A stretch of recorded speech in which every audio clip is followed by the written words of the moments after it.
Okay भाई लोगों, तो फाइनली मैं पुष्पा 2 देख कर आ रहा हूँ और अगर इसको एक लाइन में एक्सप्लेन करूँ तो ये थोड़ा मुश्किल है। क्योंकि देखो पार्ट 1 में जहां पुष्पा ने एक कार खरीदी थी, पार्ट 2 में तो भाई इन्होंने पूरा का पूरा हेलीकॉप्टर ही खरीद लिया। देखो पुष्पा के पास इस बार दो चीज सबसे ज्यादा है, पैसा और पावर। पैसा तो भाई इतना है कि भाई अंधा पैसा। तो पुष्पा का इतना बड़ा लेवल देखने के बाद मुझे लग रहा है इनसे कुछ मिस्टेक हो गई। कैसी मिस्टेक हो गई बता रहा हूं। सबसे पहली चीज, फर्स्ट पार्ट को अगर सेकंड पार्ट से कंपेयर करा जाए तो कोई अलग स्टोरी नहीं है। क्योंकि भाई पुष्पा को इस बार इन लोगों को बड़ा आदमी दिखाना था। इस चक्कर में कुछ चीजें इन लोगों ने ऐसी दिखाई जिसके सर और पैर दोनों ही नहीं है। मतलब सीएम ने पुष्पा के साथ फोटो नहीं खिंचाई तो पुष्पा ने सीएम को ही बदल दिया। भाई चीफ मिनिस्टर है वो। तो किन ऑडियंस को पुष्पा 2 टारगेट करती है? जिन ऑडियंस को भाई एक्शन और एक्शन ही पसंद है उनके तो भाई मजे आ जाएंगे। क्योंकि आधी से ज्यादा मूवी में बस स्लो मोशन में एक्शन दिखाए गए और एंडिंग में तो पुष्पा भाव बिना हाथ और पैर के लड़ रहे हैं। समझ रहे हो?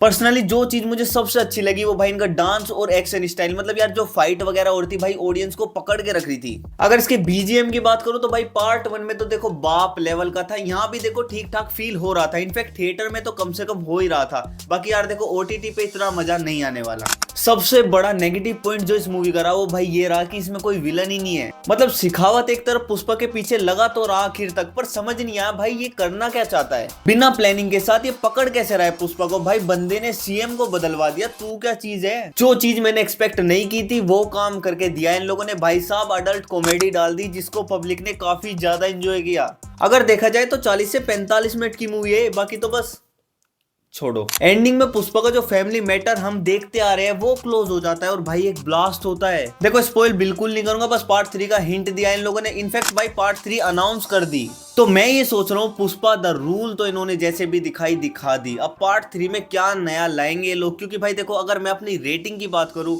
तो मैं इसे 5 आउट ऑफ 10 की रेटिंग में रख रहा हूँ। मैं तो इसे वन टाइम वॉच की कैटेगरी में डाल रहा हूँ। क्योंकि देखो मुझे तो बिल्कुल मजा नहीं आया। भाई देखो पार्ट 1 का जो माल था उसका आधा तो मैंने एक्सपेक्ट किया था, नहीं मिला।